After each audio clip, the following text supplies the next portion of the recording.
Well, it's Sunday afternoon, and we're going to continue in Proverbs chapter 2. I was going to do it outside, but I don't know if you can see this. It's 103. It was just a minute ago. It was about 106. So it's kind of hot outside right now. So I thought I'd just do it here, just casual as a Sunday afternoon. You know, one of the things that I miss, when I first became a Christian, they had a service Sunday morning. And then around 6 o'clock, they would have a Sunday evening service. I really missed it. Well, no churches do that anymore. I don't know why. They probably want to stay home and watch football or sports or do whatever. But they rarely can I find any churches that like to have a Sunday evening service. More kind of relaxed, casual, singing some gospel hymns, sharing devotionals. Either they go through the Psalms, or a New Testament devotional. I really miss doing that. But anyway, Sunday afternoon, and it's really hot outside, and I just thought I'd do a little devotional here with you all to finish up chapter 2. This, what we're going to get into right now, is it's kind of hard. So I got to be very careful what I say. And but let me just pick up from where we left off last time. I shared in chapter 2 that if you did 8 things real diligently, that the treasure you were going to find as you were seeking for wisdom was not necessarily an embodiment of literature or something to read or anything. You were going to find God himself. God then, in turn, gives you wisdom. Okay, what is wisdom? Wisdom is his thoughts. And the application of wisdom is your skill in taking those thoughts and applying it in whatever situation or circumstance you find yourself in. Okay? Well, today we're going to see that wisdom not only gives you the skill to do things, but also to be saved from 2 really deadly things. And so let me share what those are right away. First of all, we're going to pick up in verse 11. So if you want to get your Bibles, Proverbs chapter 2, verse 11.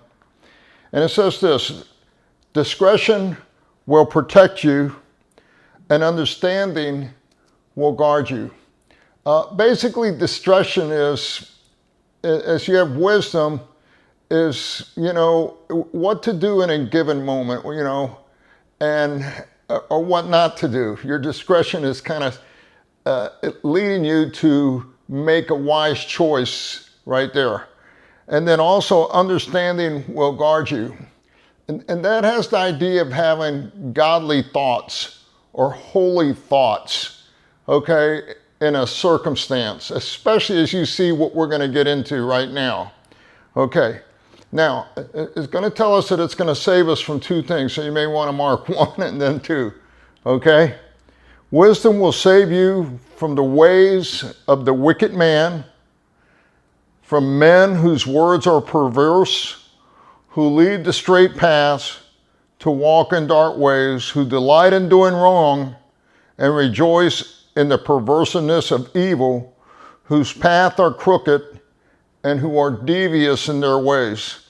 So it says that wisdom will save us from men like this or people like this. Now, so if I think of my culture that I live in today, what kind of men are like this? Well, right away, the first group that came to me was the LGBT group, lesbian, gay, bisexual, transgenders. And not that God doesn't love those people, he does, but he doesn't like what they do and the perverseness of what they do and the provocative way that they are trying to impose their thinking and their thoughts on all of society. And even now with children, and wisdom tells us that we need to, we're warned from this, to stay away from this, okay? I also think of the Hollywood crowd that pushes specific agendas on immorality and licentiousness and things on people. And wisdom, right away when I see it, my son came over here last night, we were watching a movie and a scene came on that was not good, and I just told him, hey, fast forward it, and he did. And so wisdom tells us to stay away from that, not to expose ourselves to that sort of thing. I think about not only does wisdom save us from certain groups, but also from music. I mean, I hear a lot of this rap music today where the lyrics are just totally debased, you know, and so wisdom tells us to not play those thoughts in our head. You know, you play those thoughts in your head, what's going to happen? Eventually it's going to become a part of you. Well, in Romans 12, it says that we need to renew our mind with God's thoughts, or what it says here, holy thoughts. Holy thoughts, whatever is pure, whatever is profitable, whatever is good, whatever is pleasant. Think on these things. That's what it says in the New Testament. And those are holy thoughts. Or thinking about God and all his character, you know, that he's all wise, all knowing, all present. And as we think about his love, his grace, his mercy, his forgiveness and all, we think about those kind of things. And that's going to keep us from these kind of people, okay? And it says their paths are crooked and they're devious in their way, and their paths are. You know, God gives us a path that he wants us to stay on. That's a path of righteousness, you know, and he wants us to stay on that path. And as long as we stay on that path, we're going to be okay. We're going to be safeguarded, okay? So one thing wisdom does with discretion and understanding is for us to recognize what is evil, what evil men are, and the kind of agenda that they push, and to save us from them, to not get involved with them, to not participate with them, to definitely not support them. Okay, so that's one group. It's probably specific towards men. The next group is towards women.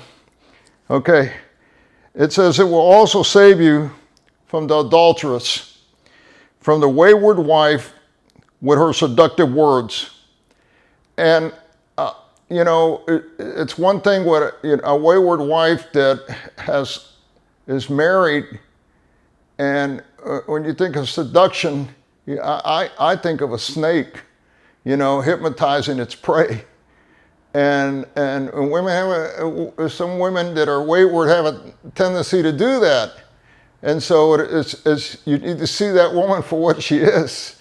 You know, she may look beautiful and be attractive and may be appealing and all that.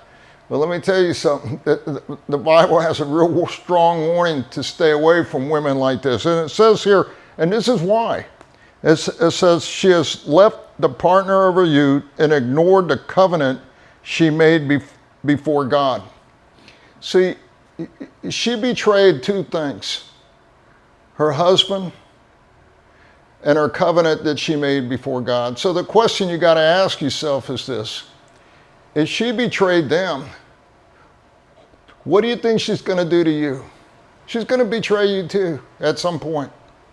You know, and so wisdom tells you, hey, recognize that you're dealing with an adulterous woman who has no care for her oath that she made before God and even her husband.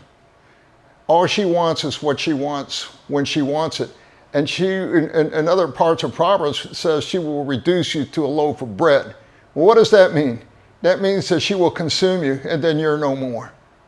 So wisdom and discretion will tell you to save you from her. And look at what happens if you do associate and go in with her. It says, for her house leads down to death, and her path to the spirits of the dead. None who go to her return to attain the paths of life. And it's an interesting word there. It doesn't say some, it says none. Nobody that involves himself with a woman that's married to somebody else is going to come out of that situation without being scarred in some way. Okay? And the thing is, if you continue that, I can tell you stories of people that I know that have been involved in those kind of relationships, some ending in death. The husband finds out, he'd go and kill you. He just put a bullet between your eyes, okay? Or he beat the crap out of you, or he will set you up in some way, okay? it's a terrible thing to happen, you know. And the Bible says also in Proverbs, later on we're going to say, and that day comes, and he's face to face with you, man, and you fooled around with somebody's wife, you're in deep trouble, okay? So Bible tells us, and wisdom tells us that we need to stay away from wicked men and wicked women. And then it says this, and here's a good promise for those that want to do the right thing. It says, thus you will walk in the ways of good men and keep to the path of the righteous. For the upright will live in the land, and the blameless will remain in it. But the wicked will be cut off from the land, and the unfaithful will be torn from it. What was that talking about? Stability. Maintaining your place in life. Not getting thrown off. You know, when I was in the Army, they used to sing a cadence. You know, Jody's got your girl and gone. And it happened to many of GIs. The guys went off to war. And while they were gone to war, their wives were out fooling around with other men. You know, and not a good thing. Not a good thing. They betrayed not only their husband, but even their own country. You know, one good thing about my own mom, my mom was a soldier's wife, and my father was gone many times to Vietnam. He was gone to Korea. You know, he was gone overseas on many different trips.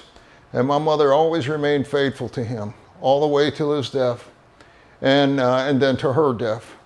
And I was always thankful of her testimony to me of what a faithful wife would be like. And that's the kind of woman that guys need, you know, someone that honor, especially their oath to God. You know, if they make a vow, I got women on my Facebook thing that I know that have left their husbands, and they've gone off with other guys. And you know, I don't have a great deal of respect for them. You know, I don't care what their husband done. You know, if they're willing to be, you know, if they've done something wrong, then you need to work with them, help them, forgive them and all that. But you go off with other guys, let me tell you, the grass isn't green on the other side. There's a lot of women on here that can testify to that you're going to end up in deep trouble, okay, in both parties. Now, wisdom here is warning this young man as he's going out in life to stay away from certain crowds. You know, you're going to be like who you hang with. And you get intimately involved with wrong men or wrong women, and that's going to pretty much mark your road for life. So the best thing to do is to stay off that road. Discretion and understanding, covering all the wisdom, will keep you safe from those two very conflicting areas. Okay. That's enough of that for today. It's really hot outside. I think I'm going to get a big glass of cold water.